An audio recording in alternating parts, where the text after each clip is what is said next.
I work up at the corporate office in the HR department.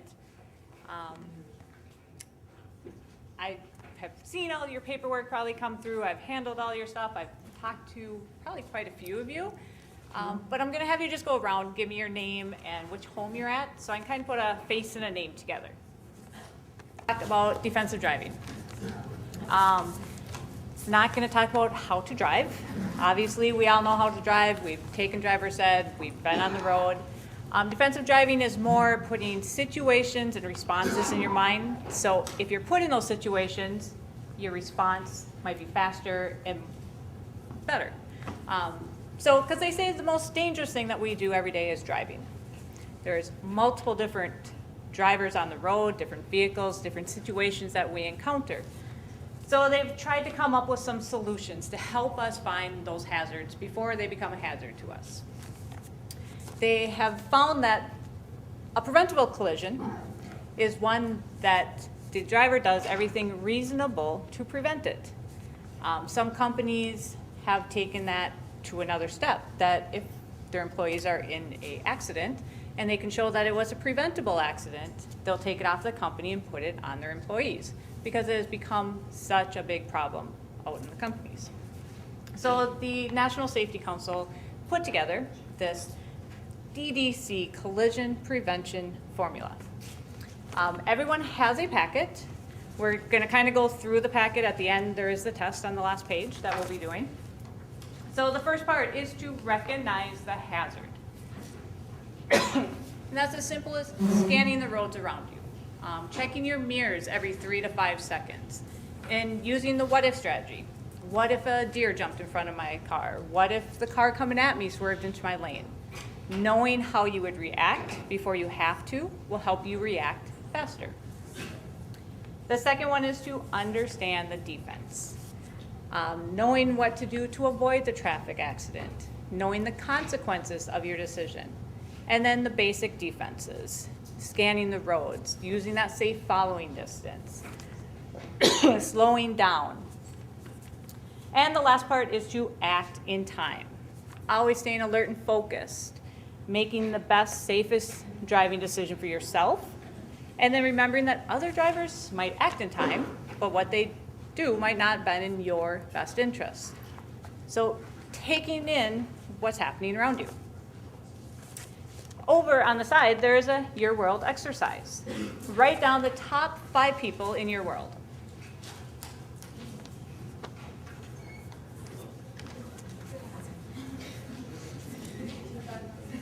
Pens are here, so you can do this. She's probably in there. You can actually write down the answers. Write your top 5 people in your world over on the side. Wrote yourself in that top 5. How many of you who have not had this class before wrote yourself in that top 5? Very good. You have to put yourself in your top 5 because if something happens to you, you cannot take care of the people that you care about. So the first part we're going to talk about is the Fatal 4. It is the top 4 unsafe driving behaviors that we have behind the wheels. The first one is speeding. Most motorists don't believe speeding causes any effect to their accident. In truth, the higher the speed, the greater potential of losing control, the greater impact that you have, and the longer distance that it is to slow down. They say every 10 miles per hour over 50, your death in a traffic accident doubles.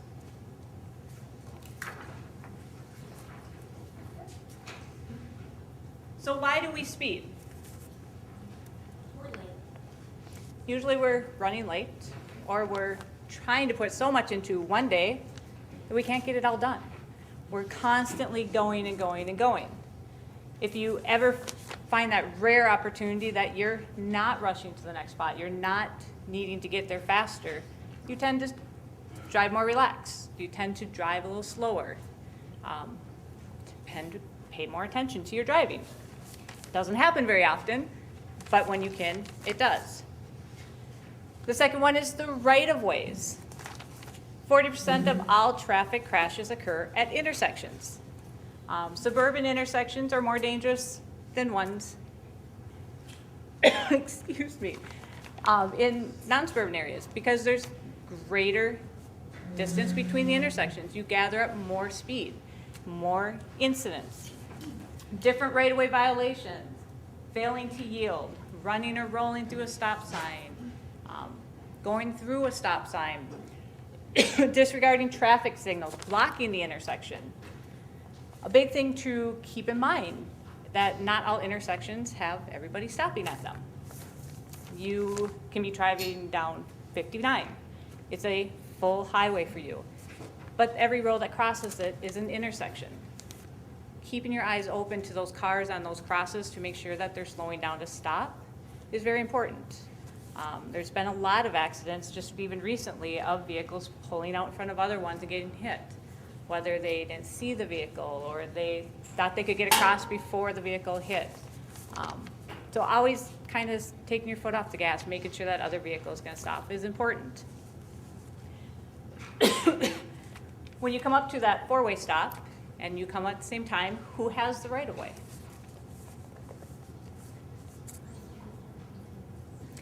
We're taught the person to the right of us. By law, there is no actual right-of-way. They don't see that written. They suggest who should have the right-of-way, but there is no actual law of who does have the right-of-way. Always keeping sure that the person that's going to go next, or if you were on the right, that they're going to wait for you. It's important to make sure you're not going to pull out in front of someone else. It's kind of the same thing when you're stopped. Stay back a little farther.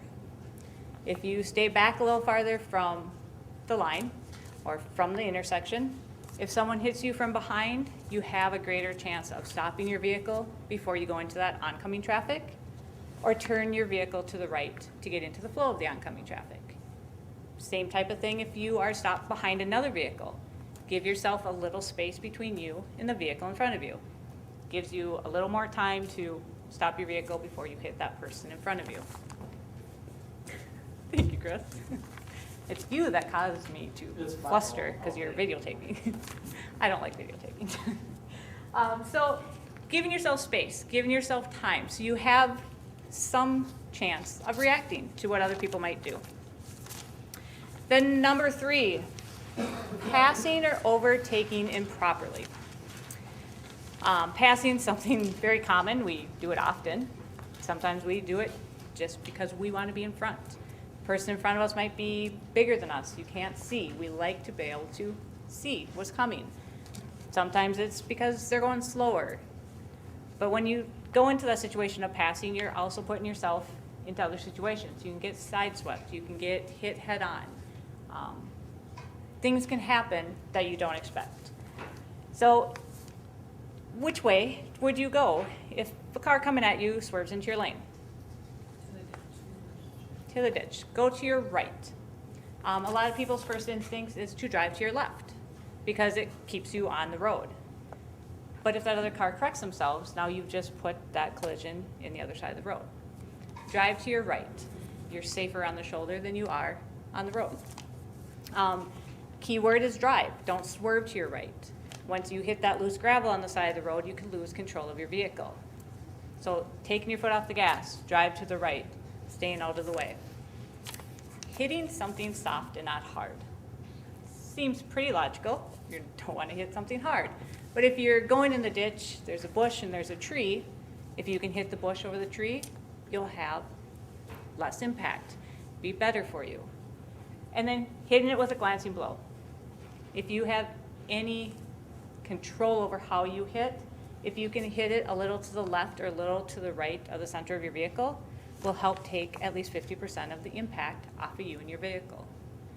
Even if it's a little bit, will help. So trying to hit it with a glancing blow. So again, the National Safety Council came up with another formula for us. It's called the 4 R's to avoid a head-on crash. The first part is to read the road ahead. Again, it's just scanning it, seeing that coming. The faster you see it, the more time you have to react to it. The second one is drive to the right. If you drive closer to the white line in your lane than the yellow line, Gives you more space between you and the vehicles on the other side of the road. Gives you more time to react, them more time to correct themselves. Reduce your speed.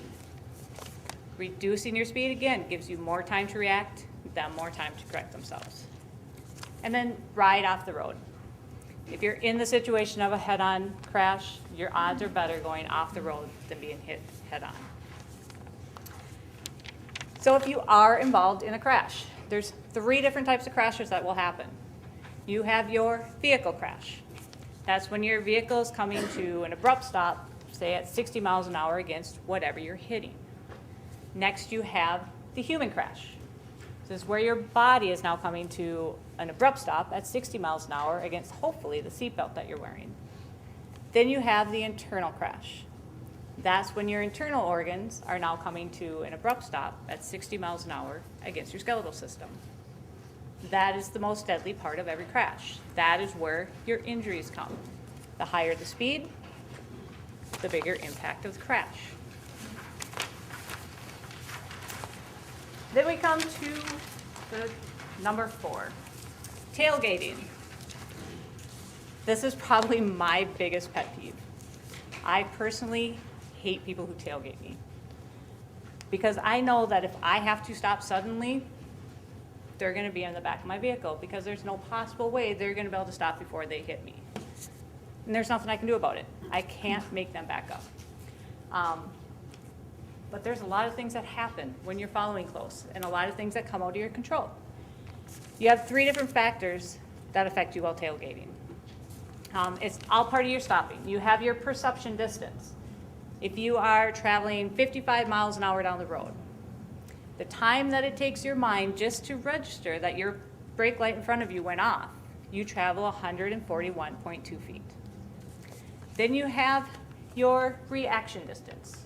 How long it takes your mind to get your foot to step on your brake. You travel another 60.5 feet just in that time. Then you have the actual stopping distance. How long it now will take your car to come to a complete stop once you hit your brake. You travel another 144 feet. So from the time you see the brake light in front of you to when your car actually comes to a stop at 55 miles an hour, you travel 345.7 feet. The length of a football field is 300 feet long. So it's taken you longer than the length of a football field to come to a complete stop when you're going 55 miles an hour. So if you're right behind the person in front of you, there's no possible way you can stop before you hit them. Give yourself space. Give yourself time. So what is the safe following distance? 3 seconds. When I went to driver's ed, it was 2 seconds. Now they teach 3 seconds. They want you to add another second with every weather thing. Say it's foggy out, add another second. It's really windy out, add another second. It's raining out, add another second. Give you more time to react to what's happening around you. So of those fatal 4, which ones are preventable? All of them. All of our top 4 unsafe driving behaviors that cause most of our crashes and incidents are all preventable. But they're there. So now you take our behaviors away from us, and you've got to think about the actual person in the vehicle. You've got aggressive drivers and road rage drivers. What is the difference between an aggressive driver and a road rage driver?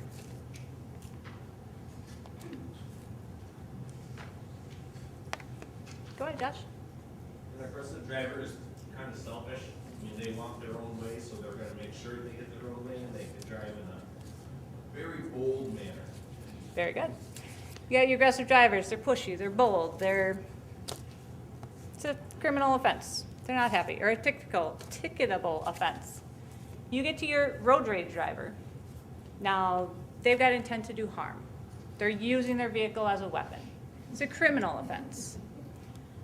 I think we're finding more and more nowadays that we don't know what people are thinking, what they're going through, what just happened to them, what kind of mind frame they're in. And it's easier and easier that people are snappy, in a sense. Take an example of someone's tailgating you. you're getting a little upset about it. So when they go to pass you, you speed up just a little bit to make it a little harder for them to get around you. Now they're a little upset. So when they get around you, they slow way down. Now you're a little upset. One aggression led to another aggression, which led to another aggression. We don't know when people are going to snap.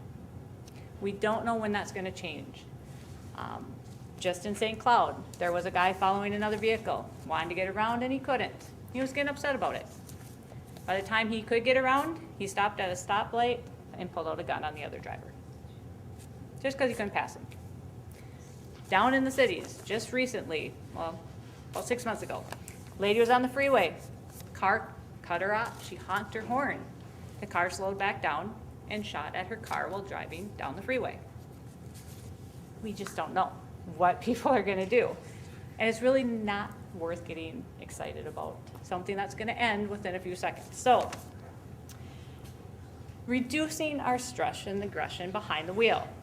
Understanding that driving is not a competition. Going from point A to point B. Aggressive driving only leads to more aggressive driving. Try to avoid driving when angry, tired, or upset. Planning your trip with enough time so you don't feel that rush. And then personalize that other driver. Take one of your top 5 people and put into that other car. You'd be amazed at how fast your aggression can stop and drop when you personalize them, when you make it someone that you care about. You kind of give them a pass. So the 3 steps to regaining your control. Reflect. Ask yourself why you're getting angry and if there's anything you can do about it. Reframe. Think about the situation and what will help to make you maintain your own control. And then refocus. Thinking about something else. It's not going to last. More important things. So you've got your aggressive drivers out there. Then you've got your drowsy drivers out there. Our tired people driving. You've got drowsy driving and fatigue driving. Drowsy driving, you're kind of tired, you're yawning, it's a little hard to keep your eyes open. You get your fatigue driving. Now you can't focus. Your reaction time's slower. In that time, your body can have what's called a mini sleep. You can fall asleep for 3 to 5 seconds without even knowing that you fell asleep. A car can travel a great distance in 3 to 5 seconds without anybody driving it. You get to that stage, get out of the car, change drivers, roll down your windows, turn up your radio, whatever it is that helps you to wake up. It's really important because you don't want to be stuck out there and falling asleep behind the wheel. They actually say that a fatigue driver is just as dangerous as a drunk driver. Which then brings us to alcohol. Alcohol affects everybody differently. It can affect yourself differently each time you drink. You can go home one night and have a couple glasses of wine, a couple beers, and have one effect to that. You can go home the next night, have the exact same amount of alcohol, and have a different effect. Because it plays off, what did you eat that day? Did you eat? What's your stress level? What other things did you take and do that day? All of those things affect how your body will react to alcohol.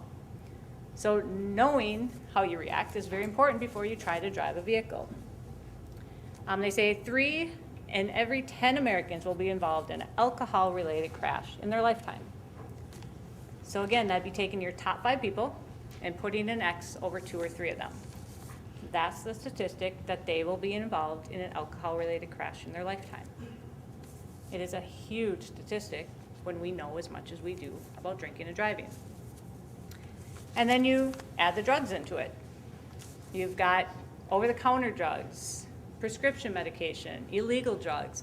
All of those affect you differently. All of those can affect you differently depending on what you did that day again. Knowing how your body reacts before you get behind the wheel is a big thing. So if you were driving down the road and you had a vehicle in front of you that was swerving a lot or speeding up, slowing down, how many of you would call that in? How many wouldn't call that in? Or maybe a better question is, why wouldn't you call that in? A lot of the answers I get are they don't want to take the time, they don't want to get involved. They don't want to get someone else in trouble when they don't know if something is wrong. But it's a phone call. That's all it is. It's a phone call that the cops then can decide if they follow up or not. If you don't make the call and you go home that night, say, and see on TV that that vehicle was in an accident, that will sit with you that you kind of knew there's something wrong, but didn't call it in. We talk about it because it's actually happened in the company a few times.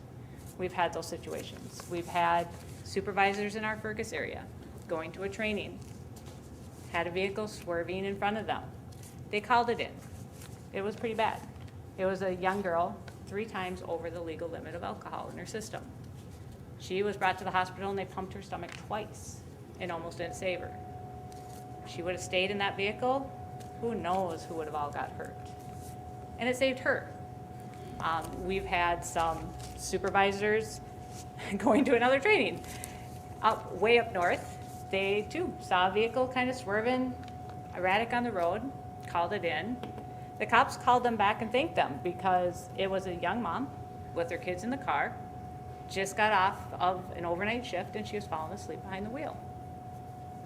They got her home, everyone was safe. It was a great outcome. And of course, we're not talking about everyone who swerves, because we've all swerved. Wind's got you, you grab the radio, you change the station, something happens. We've all swerved here or there. It's those vehicles that in your gut, you know something else is going on. So, just keep that in mind next time you see that erratic vehicle on the road. And then we get to our human factors. We have our reaction times. We have older drivers on the road. Reaction time might be a little slower, but they've been driving a lot longer and have all the experience behind them. They see those hazards faster.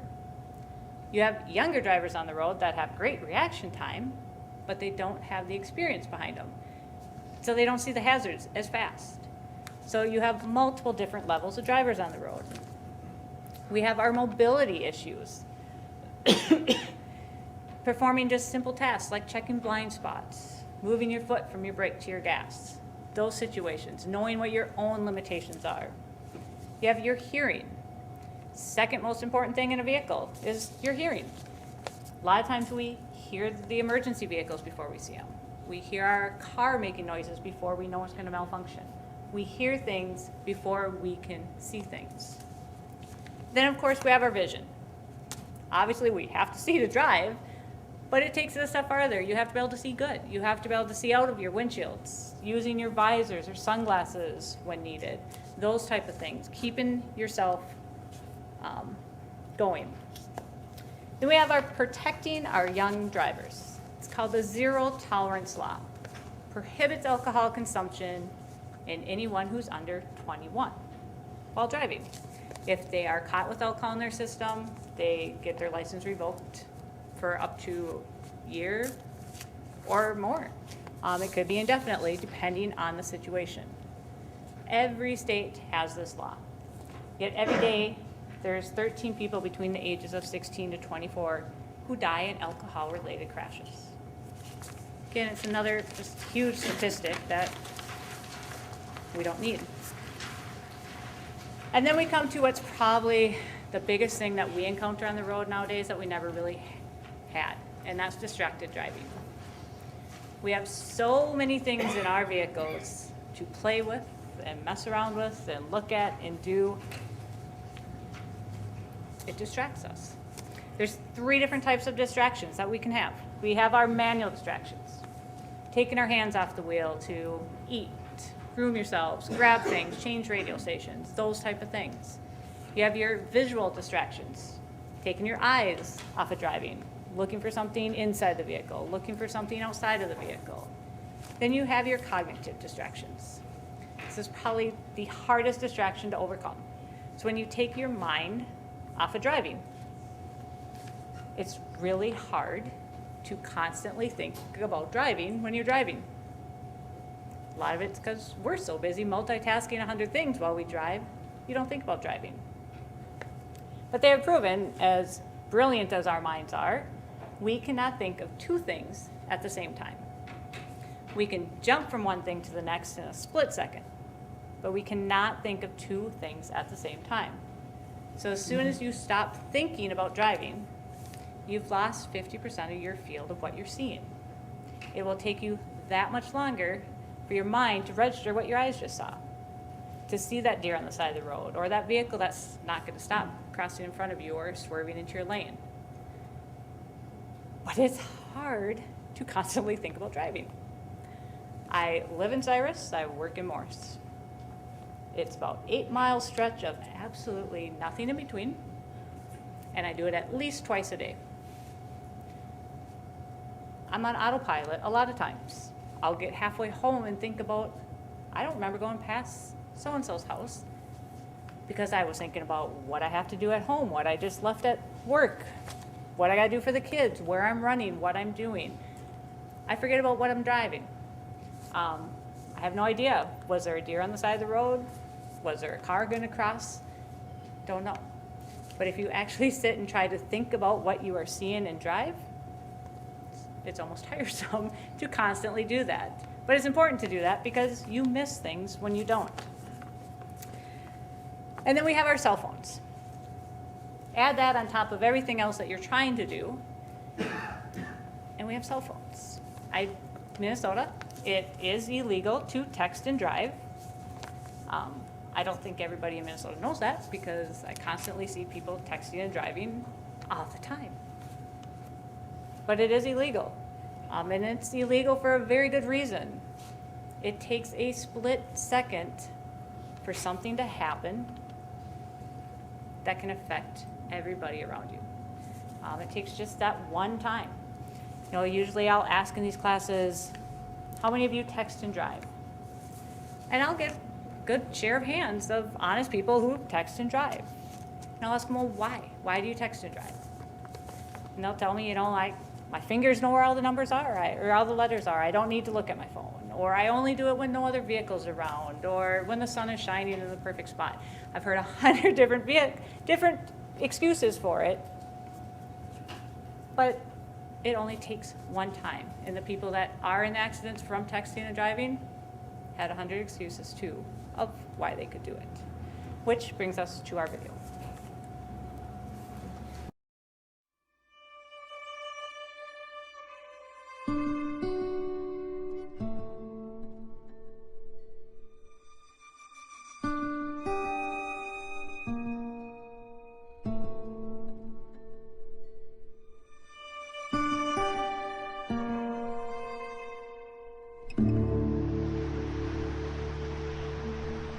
I had my brother in my hand, and all of a sudden, my hand was empty.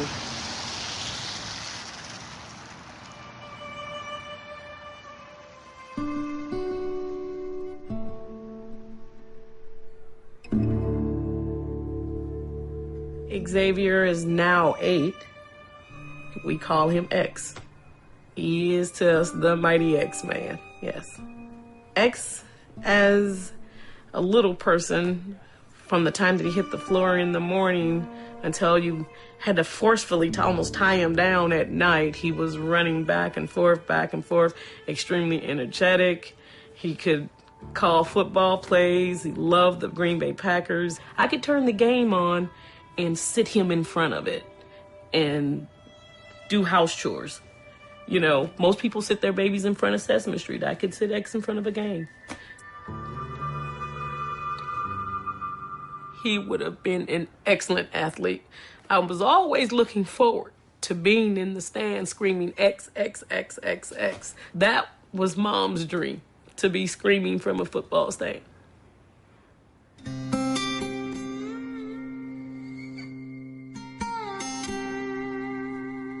He's just arriving from school now. I gotta have him back.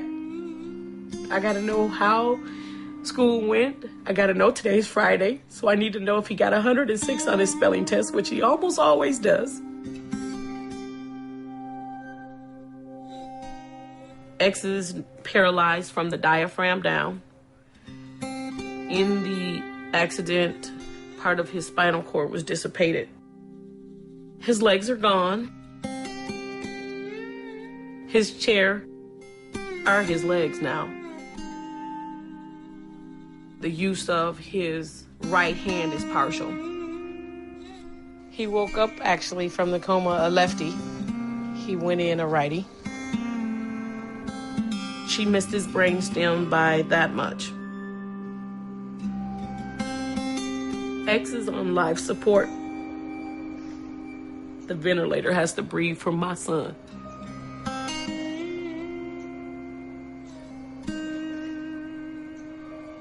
Most nights, I'm here on the couch, listening for the ventilator, listening to making sure that all the breaths are right, that his PEEP on us doesn't change, that he doesn't need suctioning during the night.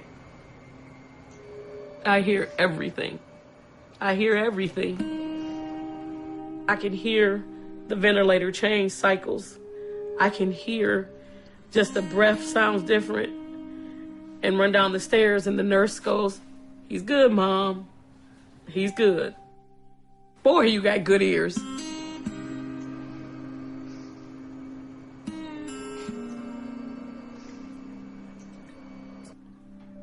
There are times when the pain is so bad, I can't breathe. I want to say the worst thing that I can't say to X, which I used to be able to say all the time, go in the yard and play. I can't say that anymore. Because if we go play, we need to take the suction machine. We need to transfer him over to the ventilator for his chair. Before we can do anything, we need to do that first. It's a production.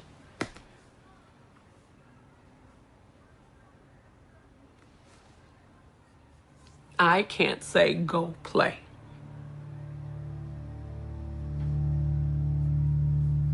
Any mother understands. I can't say go play.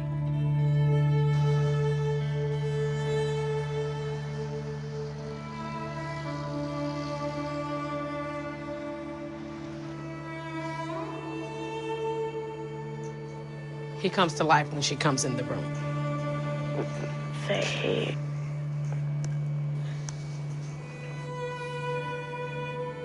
X doesn't remember as well as both Ari and I do, but Ari was walking across the street with Xavier on that October day.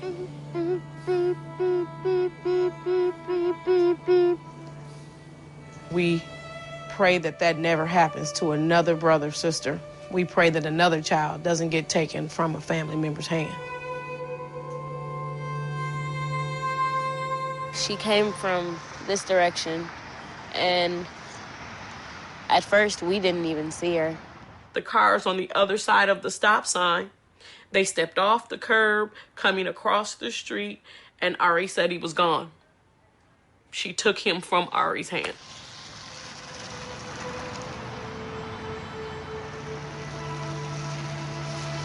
She was not only speeding in the school zone, but she had also run the stop sign because she was texting. The lady who hit X was texting. Her head was in her lap. She never even saw X in front of her. She actually came straight through the stop sign. There were no brake marks, no skid marks at all. She never stopped at a four-way stop sign. She never stopped. You know, I'm told that the text was, "I'm on my way." Did she make it? Did she get to where she was going on time? That would be my question for her.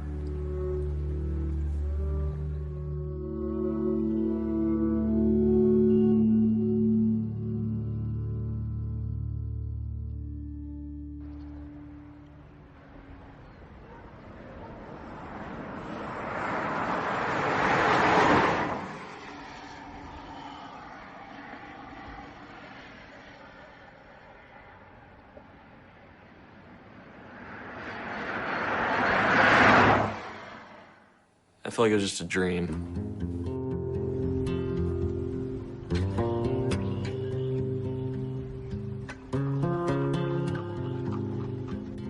And for weeks it did. It felt like I'd wake up and I'd just think, did I dream that accident?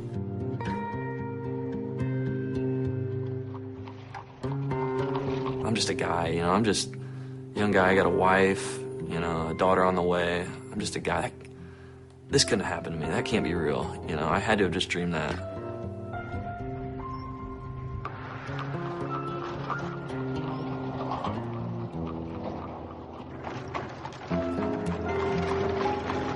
Memories, you know, what you saw that day, you know, they come back at different points. You know, I'll maybe be somewhere and I'll see an Amish family, or I'll see an Amish, and it'll bring back memories of the accident.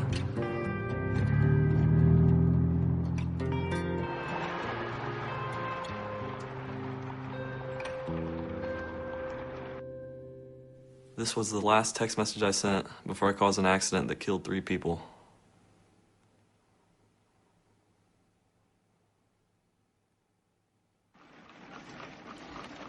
The Amish family was on their way 8 o'clock in the morning that day, and then the van was driven by a young man from Bluffton, Chandler Gerber.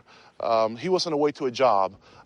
He cleaned carpets at the time, and he was traveling about the speed limit we determined. He wasn't speeding or anything like that, just traveling along, and he overtook the Amish right there, right just where about my car is, and basically hit the Amish buggy from behind and just ended up all the way from the point where my car is here. It's about 400 feet, 430 feet where he ended up, where the van ended up. I was heading east, right into the sunrise, driving along. As I was driving, I was texting back and forth with my wife. I was texting, and I think I was reading a text back at the time of the accident, because I remember driving and like my head just snapped up when I saw, you know, the windshield just glass broke and screeching, and my head, you know, it happened in about a second. I mean, I had 1,000 thoughts going through my mind. As I started coming to a stop, I saw, you know, a body come down from off the top of the van. And I just thought, oh my gosh, what have I done? What have I done? And I realized, you know, I had hit something, and I realized it was an Amish buggy. I jumped out of the van, totally silent outside the van. At that second in time, there was nobody else coming or going. I walked around back, and I looked in the ditch, and there was bodies just laying there. It was just silent. It was just quiet. The only sound I heard, the only thing I saw moving was the horse. It was severely wounded. It was just kind of moving around on the ground a little bit. I remember the mother was laying, I believe it was face down on her hands and knees, like she had been sitting on a chair. And it just, like, the force just hit her, and she just didn't have time to move. You know, she was just sitting in that same position on the ground. And I just remember staring, and nobody else was around, just me and the family that was laying in the ditch, and the horse, and just silence. You had all kinds of chaos here. This is the van that was driven by Chandler Gerber. As you can see, the front of the vehicle is just totally smashed here. He was devastated. He was crying. He was just almost in a panic mode. I knew that I had been texting and driving.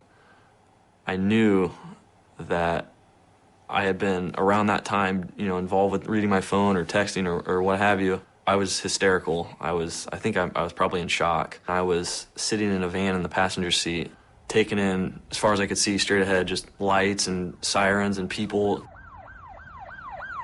And I saw a hearse drive by. And so right then, I just had this sinking feeling that there was at least one dead person. They took two young children. It was a 3-year-old and a 5-year-old. They took a 17-year-old son. I saw the youngest of the children, 3-year-old Enos.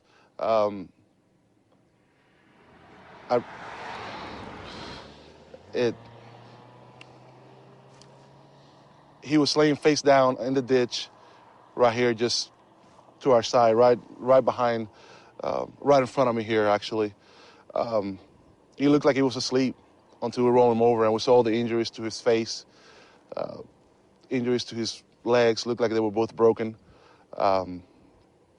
It was very devastating.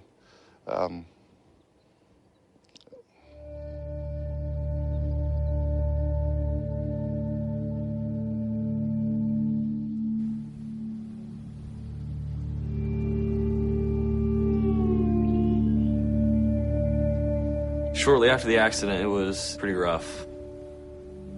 A lot of tears, a lot of, why did this happen?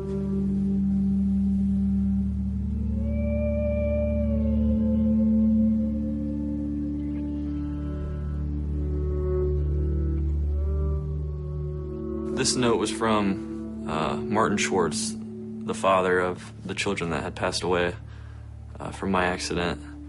It says, "Dear ones, trusting in God's ways, how does this find you? Hope all in good health and in good cheer. Around here, we're all on the go and try to make the best we can. I always wonder if we take enough time with our children. Wishing you the best with your little one in the unknown future. I think of you often. Keep looking up. God is always there. Sincerely, Martin and Mary Schwartz."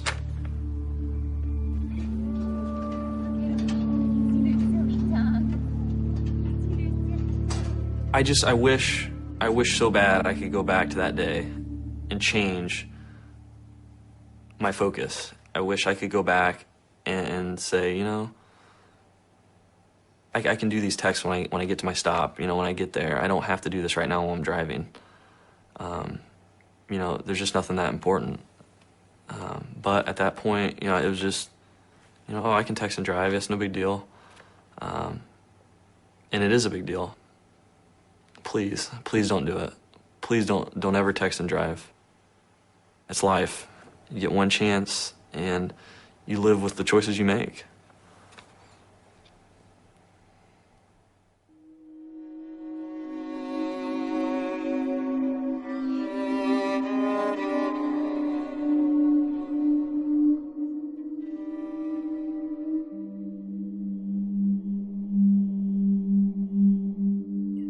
She has no life, really. Her balance is off. Her arms don't work very well. She likes to watch the boats going up and down the river, and She's got double vision. She can't see very well. it's very hard for her. She cannot leave this yard. We put up a fence in her backyard so she wouldn't roll down the bank into the river.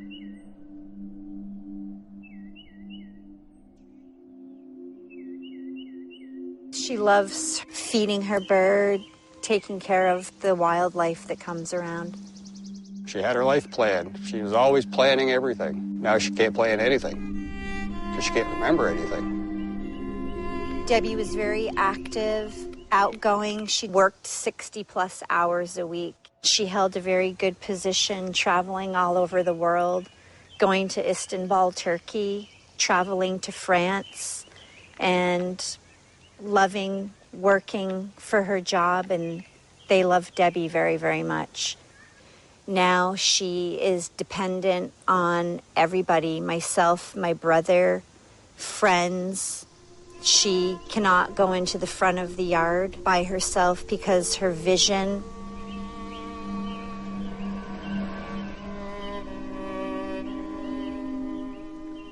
I don't remember anything about the accident. From what I was told, I was bringing my leased dog for work for the last time the night before I went to bed. Well, it was a Sunday night, August the 7th, approximately 9:15. My sister had come out of her house to get her mail by the big pine tree. She was struck by a teenager texting and driving. The white mailbox is where my sister was struck. Was carried on the hood of the car to right over here, and this is where the neighbors found her. When she was in the hospital, she was swollen from head to toe. She had a shunt sticking out of her head right here to relieve pressure in her brain because her brain was so swollen. Her right eye was swollen shut. Her face was swollen. Her neck was broken. Both her arms were broken. Ribs were broken. Her pelvis was smashed. She had a broken ankle and a broken leg. Her thumb ripped off, almost ripped off. They sewed it back together. It was terrible. It was heartbreaking. She was in her coma, and I went up to her, and I started talking to her. And I had her hand, and she squeezed my hand. She knew I was there. And I told her, I said, Debbie, I know you're in there. I know you can't talk or anything, but I know you're in there. And she gave me another squeeze on my hand. She knew that I was talking to her. She could feel it.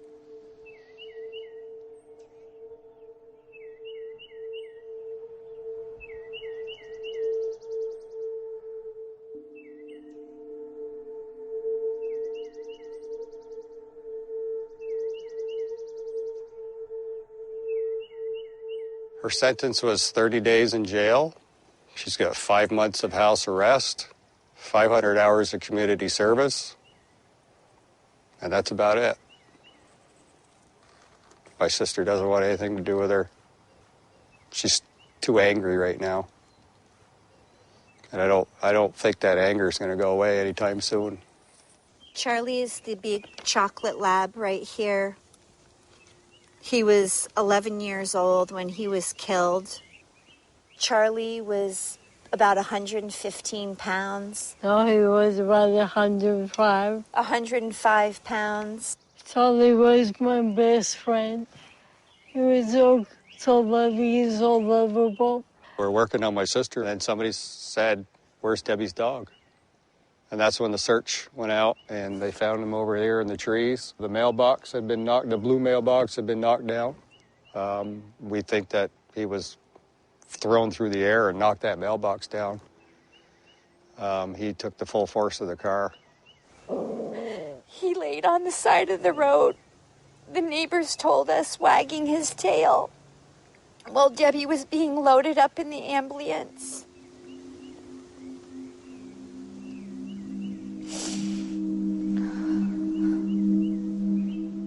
It's just not right. My sister's life has been changed forever. She went from being active to inactive in a stroke of a second.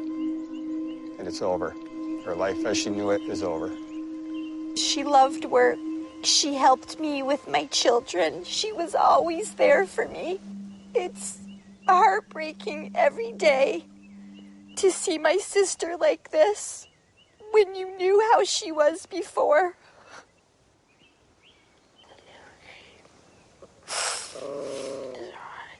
I know.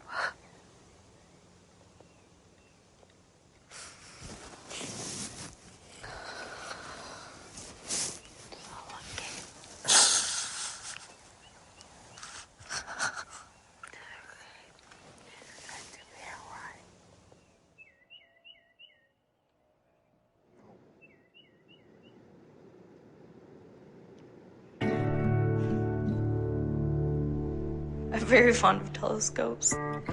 It's just a reminder of my father and the good times that we used to have. The telescope's just another way that I look at him being a scientist and the brilliant man he was.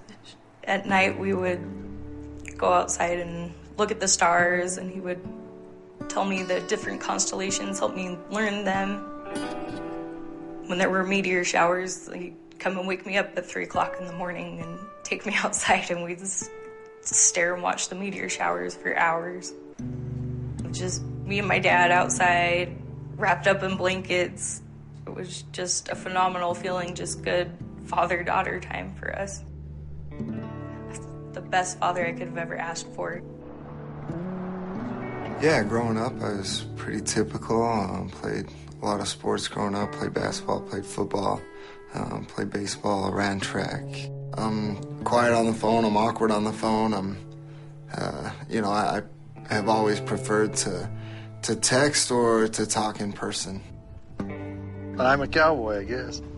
and I'm a child of the mountains. I recently took a trip out on the prairie, and it was pretty, but I'm a child of the mountains, and I need mountains around me. Every morning I can get up and watch the sun come up over this mountain to the east. It's a beautiful mountain. Watch the sun go down in the west over another pretty mountain. And so I'm not much into technology. As a blacksmith, all your problems can be solved with a bigger hammer, more heat and a bigger hammer. And so I'm not much of a technology guy, and I never have liked texting, and since that day I've liked it even less. I text often, daily. I keep in touch with friends and family. The car doing the texting was going this direction.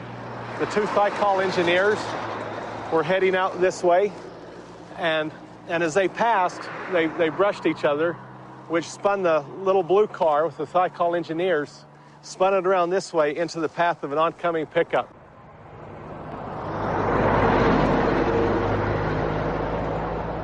There's about a 15 or 16 mile stretch of Highway 30 going to Logan, and from the time we started on that stretch of road headed towards Logan, the driver ahead of me was distracted. I did notice that. He crossed over the center line multiple times. It was early in the morning. It was still fairly dark outside, and it was raining pretty bad. And on my way to work, I'm texting and reading messages, and I go across the center line and I hit another car. I don't remember what I was texting. I don't remember what the message said. That's how important it was. And I saw him cross over the center line, and at that moment, things kind of go into slow motion, and you could just see that, and I thought, man, this is going to be bad. I remember the sound of the cars hitting, glass breaking, brakes and tires squealing. He just sideswiped it and sent it into a skid, and I had the definite recollection of thinking to myself that, I knew right then that I was going to collide with that car, and I just thought, oh, this is going to be bad. I knew right then and there, and the question in my mind was, how bad was it going to be? And my truck hit the passenger's side of the car and basically scooped the car up and carried it off into the ditch with us as I had braked and was trying to get stopped and avoid it, and obviously I couldn't. My pickup went halfway through that car. I got out of my car, I ran back towards the accident, and there was a man on the phone. I heard him say that there were two men in the car that weren't breathing. The two people that were killed were inside the blue car.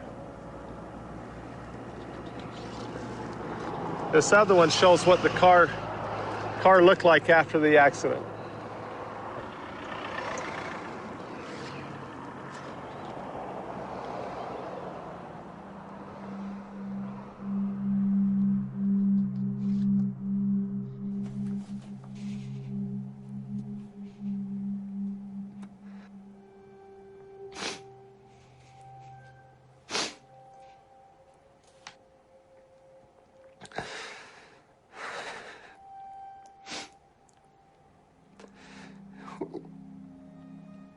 I look at that picture.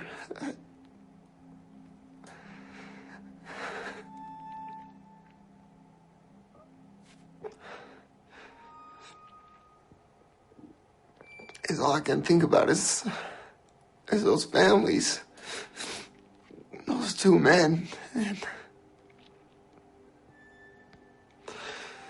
while I was driving, I decided that texting and driving was more important to me than those two men were to their families.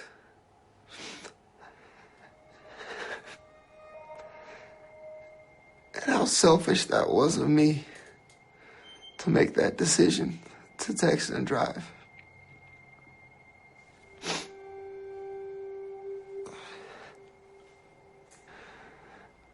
Knowing every day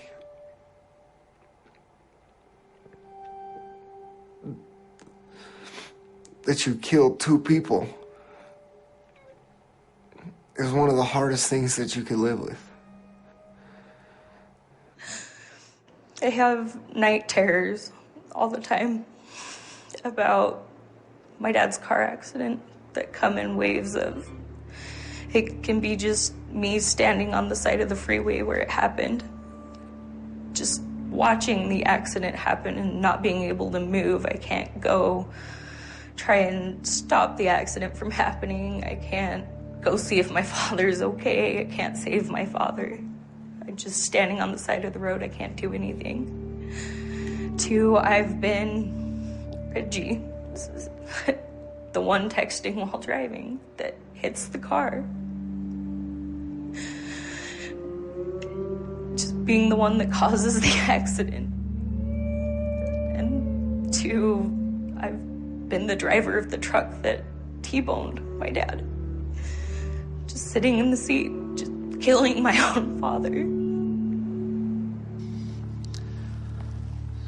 Ended up with some herniated discs in my back, and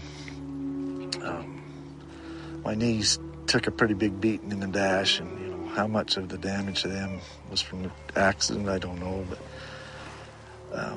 horseshoeing's a very physical occupation. It's hard on your back anyway, and to suddenly end up with some herniated discs, you know, your life as a horseshoer is over.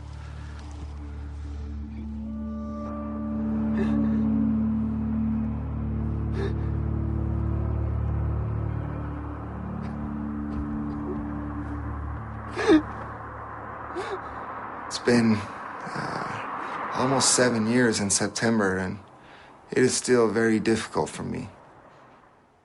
That accident was preventable. There's no other way to look at it.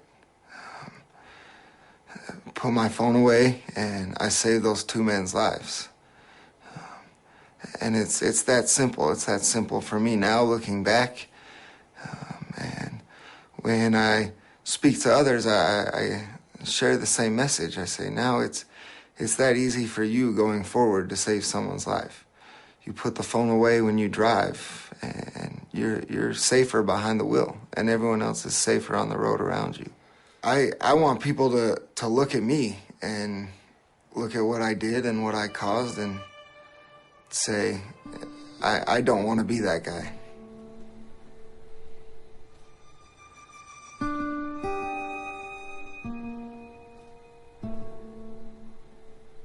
First time I saw Reggie in court, my feelings was just sheer hatred. I was appalled at the fact that this kid my age had killed my dad, taken him away from me. On my sentencing date, and the families had the chance to get up and address me and speak to me. And all I could do was just look at him and hate him and wish how much he would die, or that it was him that was dead instead of my dad. Megan got up and she talked about her wedding. And she had just gotten married, and she talks about how her father wasn't there to walk her down the aisle. And she looked at me and she said, because you took that from me. And she was absolutely right.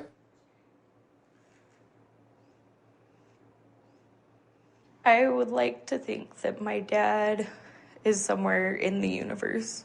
I go outside at night, sit on my balcony when I'm really upset. I stare at the sky, and whenever I'm super upset, I always see a shooting star. And I like to think that that's my way, or my dad's way, of trying to communicate with me. I felt that my dad would not have wanted me to be mad at him for the rest of my life, and that I knew my dad had forgiven him. I knew that, and that he would want me to try and move on and forgive him and even get to know him. Forgiveness that's something that I see from Megan. I see that for forgiveness. I feel it. I'm grateful for it. I reached out to Reggie to tell him, you know, I forgive you. My dad forgave you. I want to help you through your, you know, trying to make a difference in this whole thing.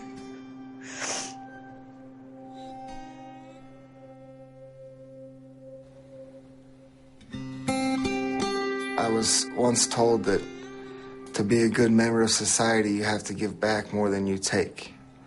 I can never give back those two men's lives, ever.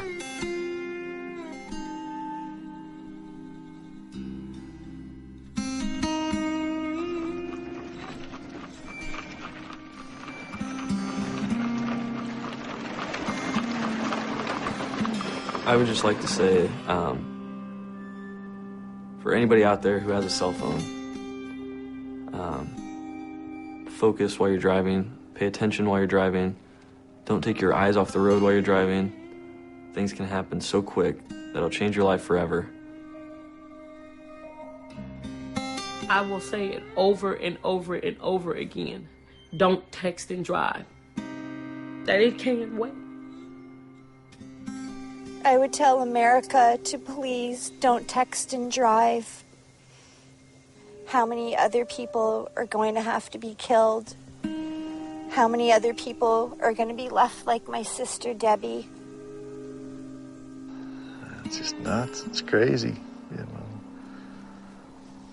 I don't know why people don't want to talk to each other anyway.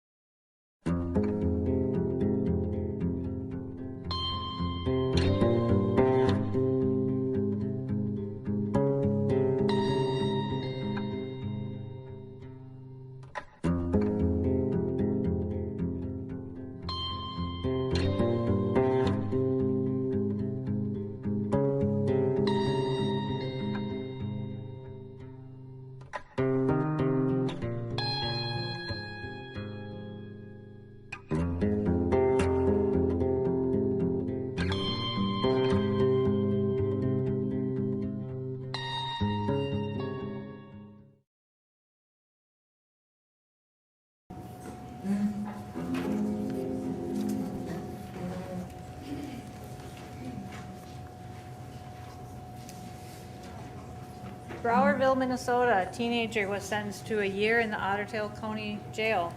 She was texting and driving. She crossed the center line and killed a 77-year-old lady. In Byron, a teen was on his way to his first day of his senior year.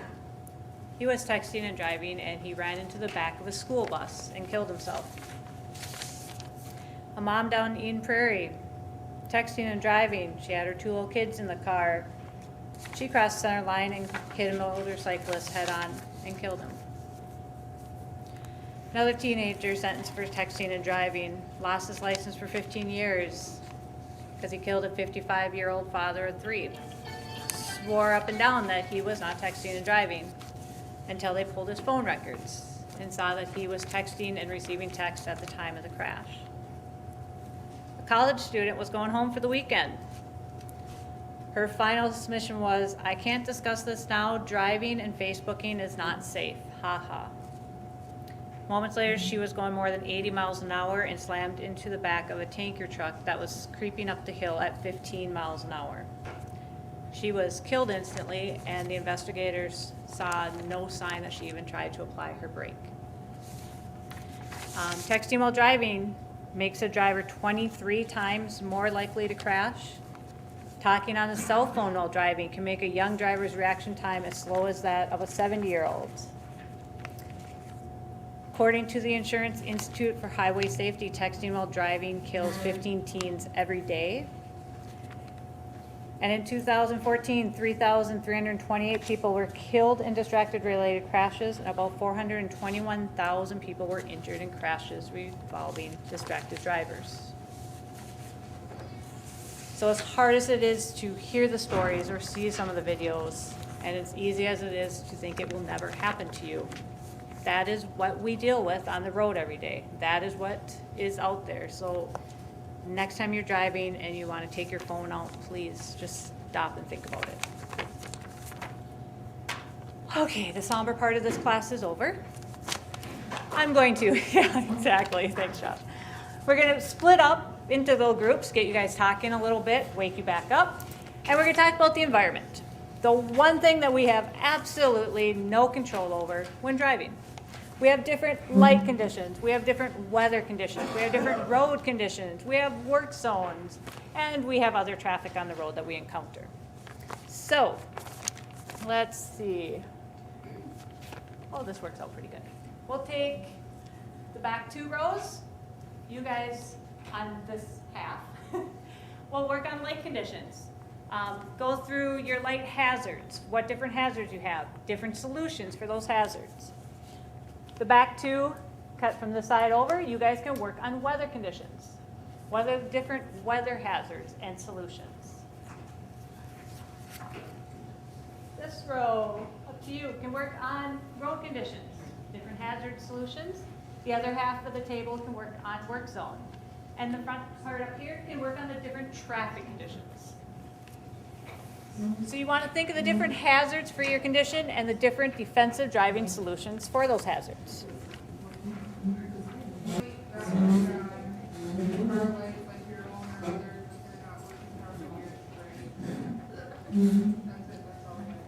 Okay, you've got your dusk and dawn times when the sun can really hit you. You have other vehicles' lights.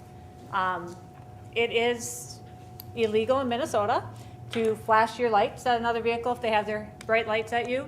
Cops can pull you over and ticket you for that. So if you're in that situation, if you watch the white line on the side of the road, on the right side of the road, it will help you get past that vehicle without losing that field. Yes, Josh? Here's a question. If someone flashes their lights or their brights are on, is it illegal just to turn yours on? Well, yeah. Okay, well, I'm just saying. It is because. If you click them, then just keep them on. Yeah. That's illegal too? Yep, that would be illegal too, because it's still the thought of you're hindering the view of the other driver. Yeah, my brother does that, and I yell at him, he's Yeah. like, there's no law against that, so I can tell you now, don't do that. Yeah. It'd be kind of the same as if he forgot to turn them off and just turned them on a little too early. So yes, not all cops always pull you over for it, but they can, and they have, so it is illegal. You have reflecting lights or flashing lights from signs can be a hazard. Or having not enough light. It can be too dark out, which can be a hazard to drive. So what kind of solutions did you guys come up with?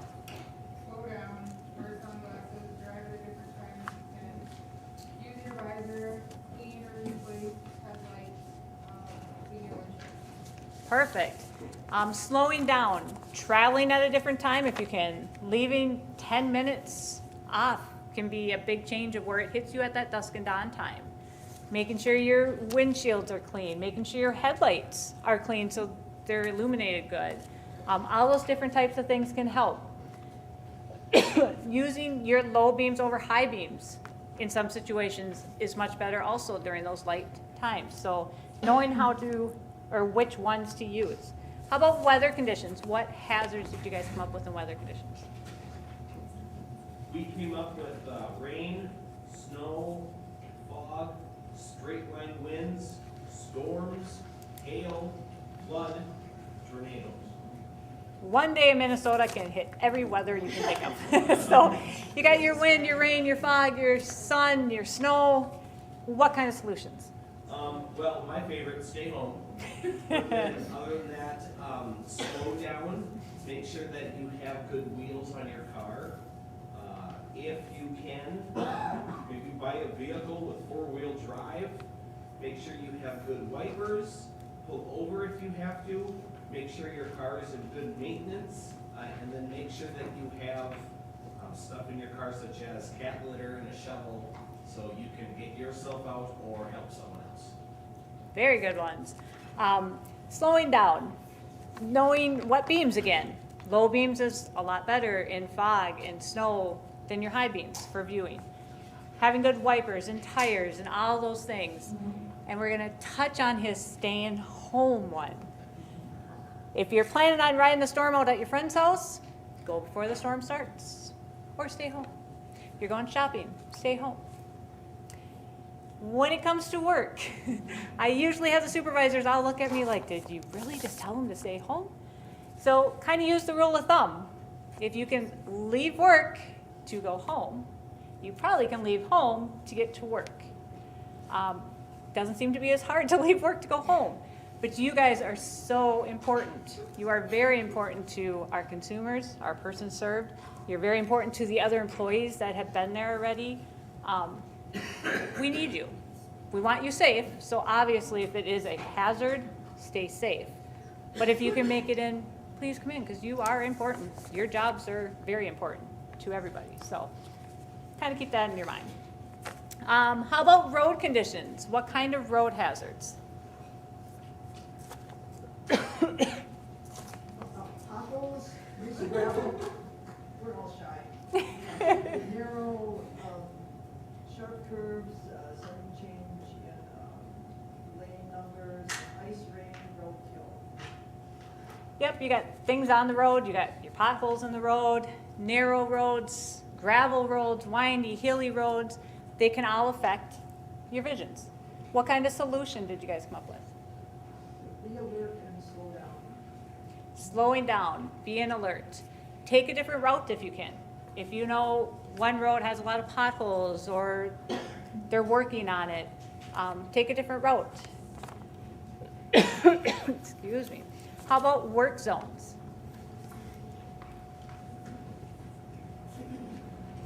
Slowing traffic, narrow lanes, visual distractions, noise distractions, things like that. Yep, you've got your workers, you got their equipment, you've got their signs, you've got the different roadways. All those things come into play. What about solutions? Alternate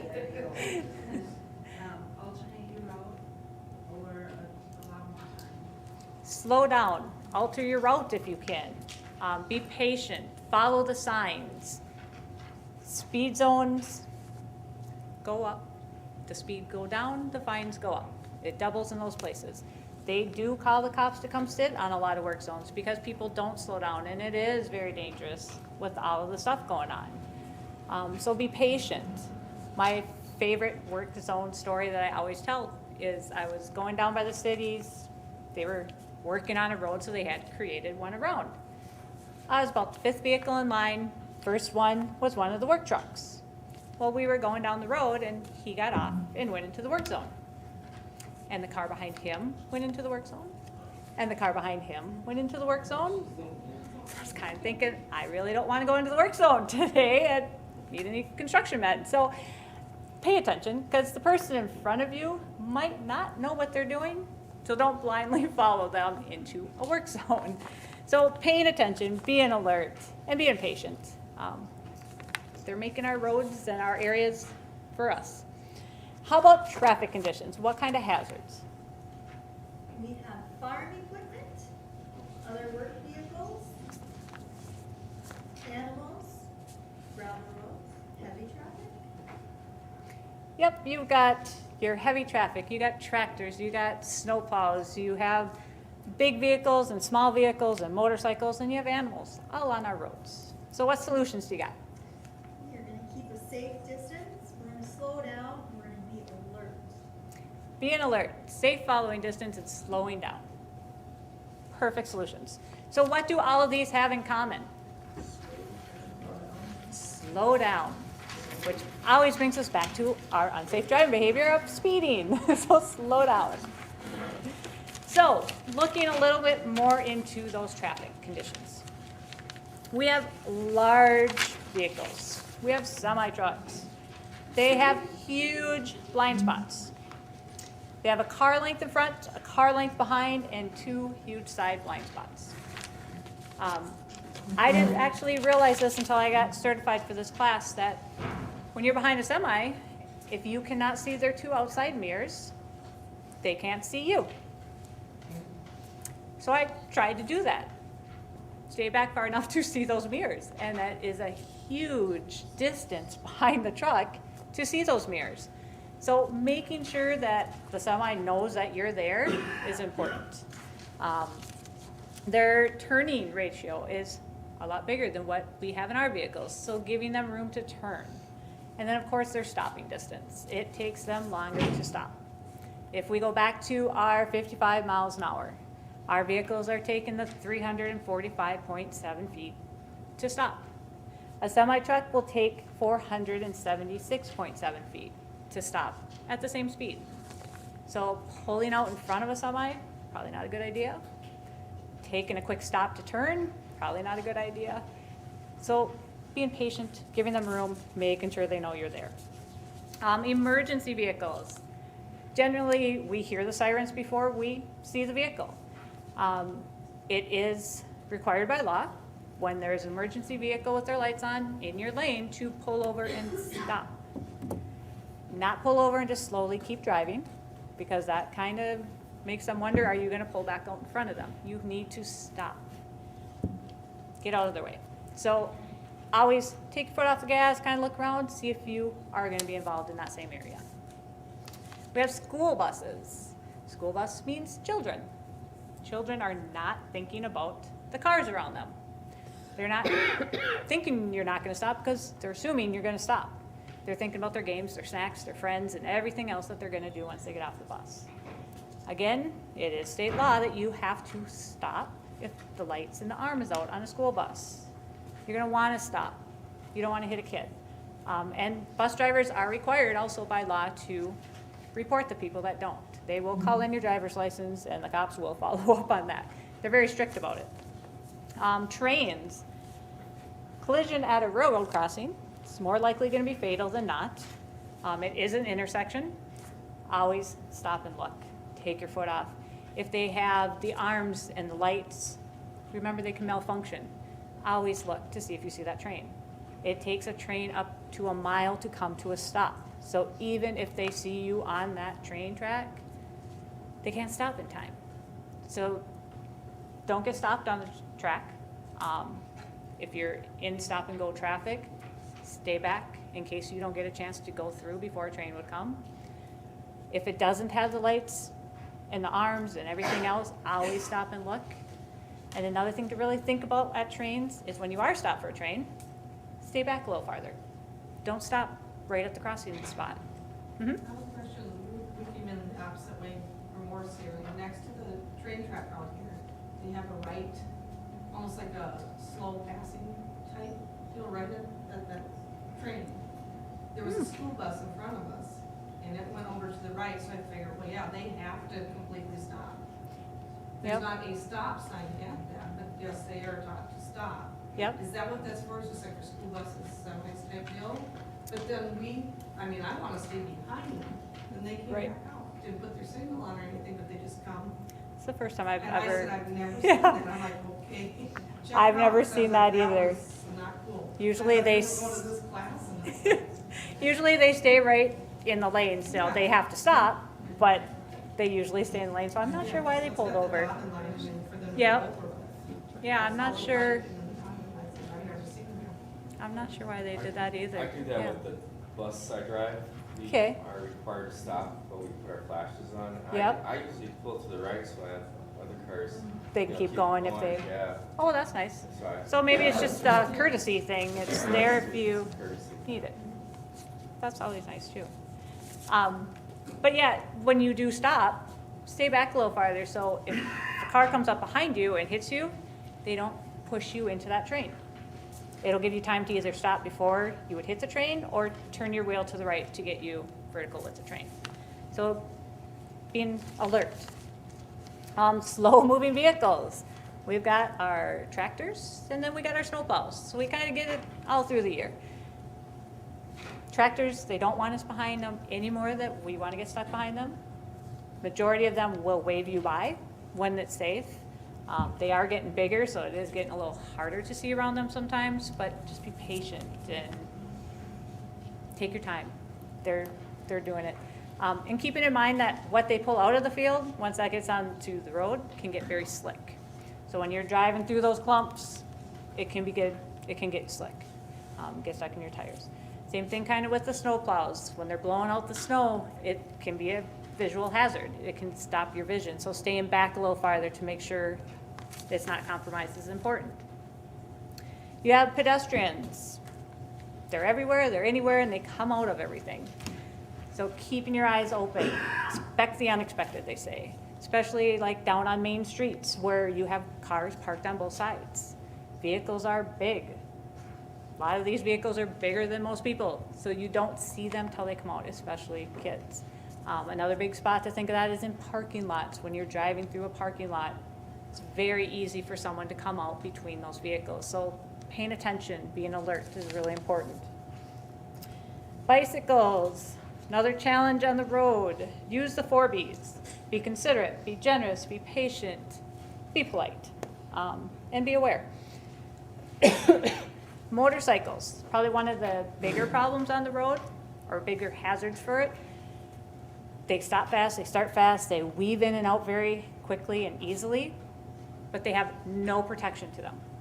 So if they go down and you're following right behind them, you're gonna drive over the driver, not just the motorcycle. So give them space, give them time.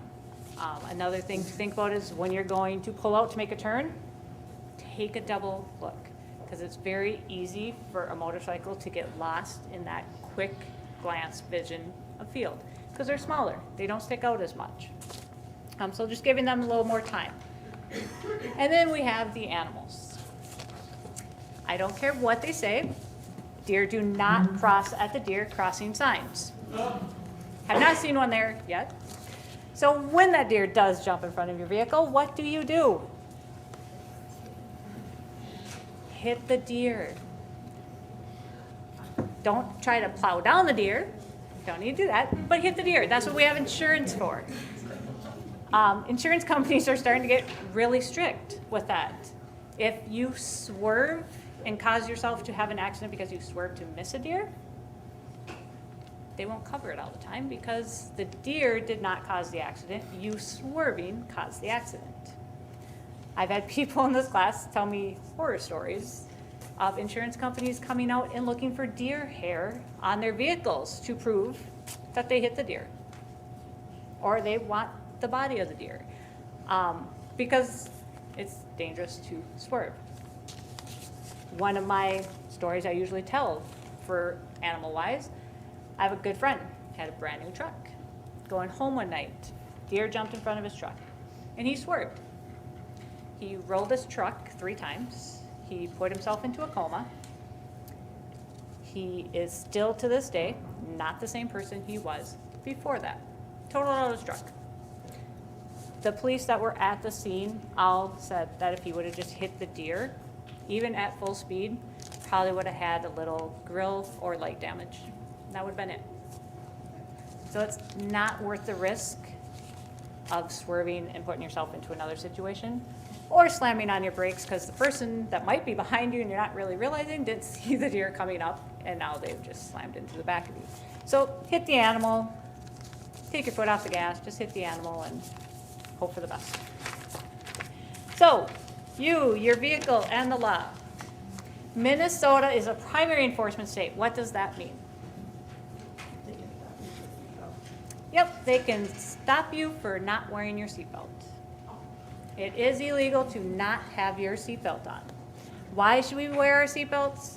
They protect us by absorbing the force of the crash.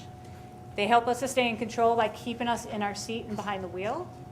And they increase our survival rate by at least 50%. So it's important to keep those seatbelts on. And it is also law that everybody in the vehicle has seatbelts on, front and back seat. Why do they tell us to close and lock our doors while we're driving? Yep, so they don't fly open on you. If you're in an accident and your doors are unlocked, they can fly open and parts of you can fly out. If your doors are locked, they keep them closed, they keep you inside your vehicle, keeps you safe.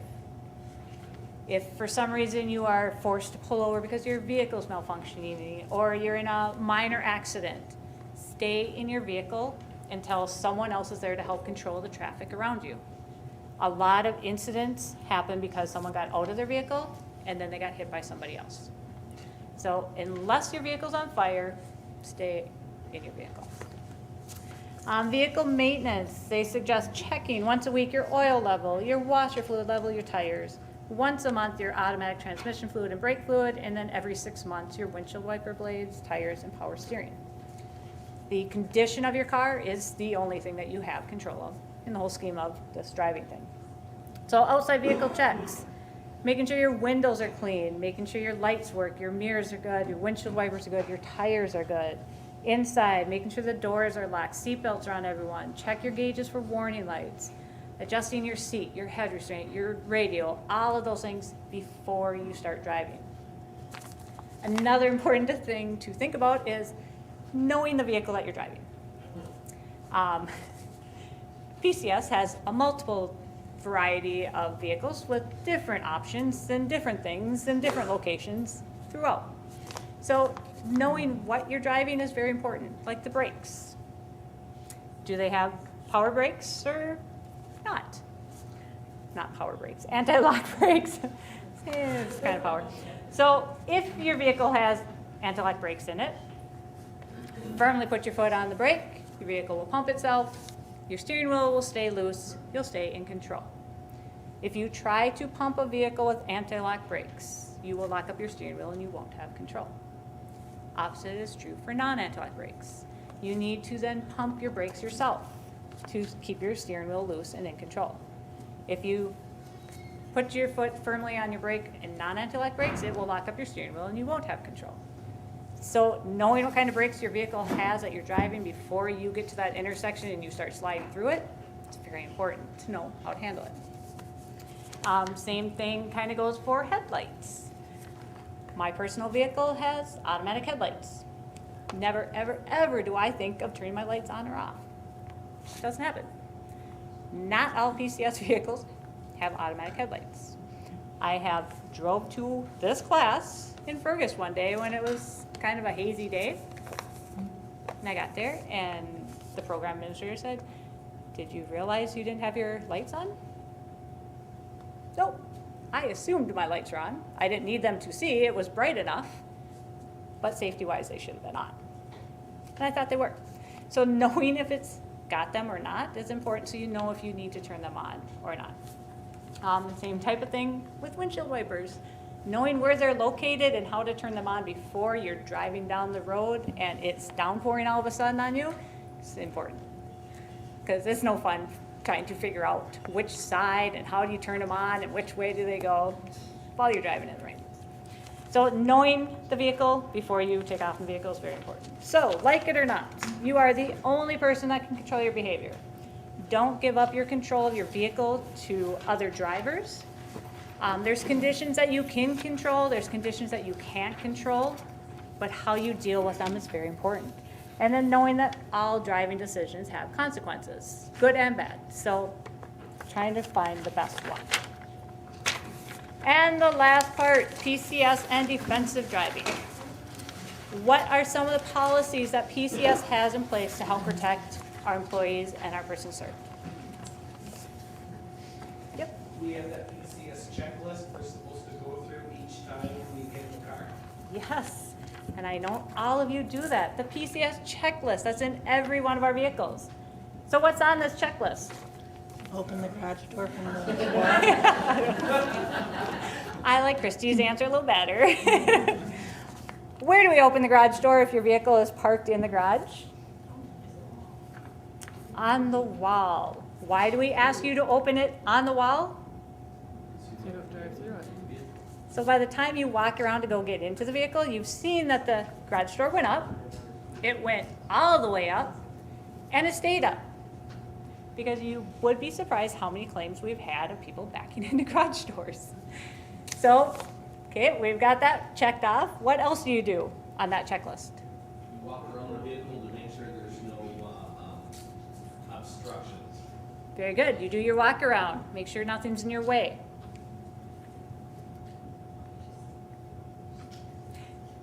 Go ahead, Josh. Check your mirrors. Check your mirrors. Check your tires. Check everything on the outside. Now you're putting people inside. You want to make sure that their seatbelts are all on. If you have wheelchairs, that they're all strapped down correctly. So you've done all of your checks around. You've gotten everything together. You've gotten everybody in the vehicle. You've got everyone buckled in how they need to be. What is the last thing that we ask you to do before you actually put in reverse and leave. Look around you one more time. Because while you're doing all those things, another staff came and parked behind you. Or they took out the garbage, and now the garbage can is behind you. Or maintenance showed up and the ramps for the lawnmower are just in your path of backing up. You'd be surprised how many claims we get of people backing into things also. And it's not just at the homes, it's wherever you are at, parking lots, hospitals, wherever. Always take a double check around you to make sure there's nothing there. It is actually quite a big issue for many people, many companies.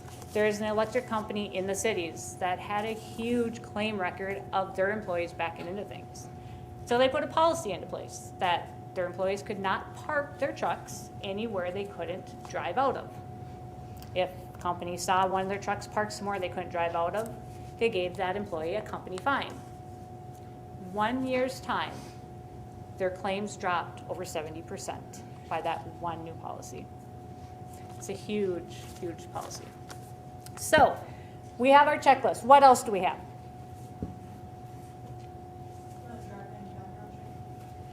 Ooh, we check driving records to make sure everyone has a license because it's in our automobile usage policy. You have to have a valid driver's license to drive. If that does ever come into question, it is your responsibility to make sure your supervisor knows that so they can adjust the schedule and driving to make sure everyone's legal and safe. You gotta have your seatbelt on. No cell phone use in the vehicles. If you have an emergency and you need to use a cell phone, pull over and stop and use the cell phone. We have this defensive driving class for all of our employees. We have winter survival kits in all of our vehicles. We have first aid kits in all of our vehicles. And we have fire extinguishers in all of our vehicles. We have all the tools to help make you safe in our vehicles. Big thing with the fire extinguishers or even those kits, making sure that they're stowed correctly. In our older PCS vehicles, our actual ones that we have, they should be mounted in somewhere. If it's not, get it put in there. If it's broken, let your supervisor know so they can let maintenance know. Our newer vehicles that are our lease vehicles, we can't alter those vehicles. We can't put those straps in there. So making sure they're stowed in either compartment or somewhere where they can't fly, because if you're in an accident at 60 miles an hour and you crash, that becomes a projectile flying at you at 60 miles an hour. That will probably hurt a lot. So making sure anything in the vehicle is securely mounted is very important. So they say choosing to become a defensive driver is a health-enhancing practice that relates to all roles in our life. Which brings us to the final exam. Do you guys want to do it together or separately? Together. Okay. There will be one class that does say, we've got this. We've been in this class long enough, we all know the answers. Number one, make sure your name and date get put on the top of this, and this last page gets to your supervisor so you can put in your in-service. A preventable collision is one in which the driver fails to do everything to avoid it. C, reasonable. The recommended safe following distance in good condition is? 3 seconds. C, 3 seconds. When approaching any type of intersection, the safest thing to do is? A, slow down and cover the brake. The DDC collision prevention formula involves these 3 steps.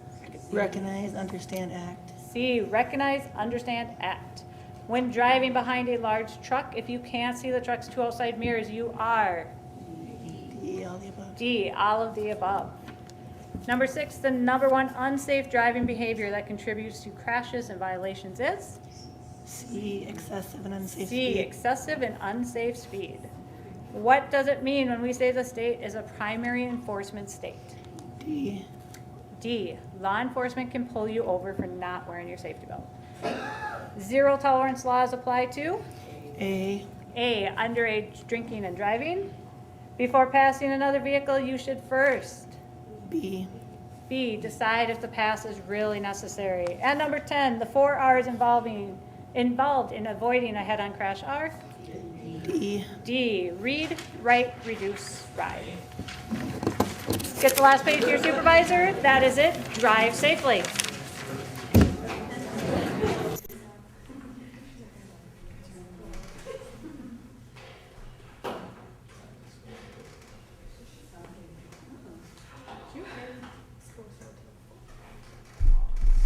The medication error form is you discover it, you do the medication error form. If you are the one that made the error, then you need to do the med error worksheet.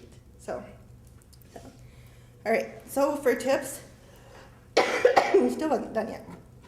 Tips for passing meds, don't forget to wash your hands. Don't touch meds with your bare hands.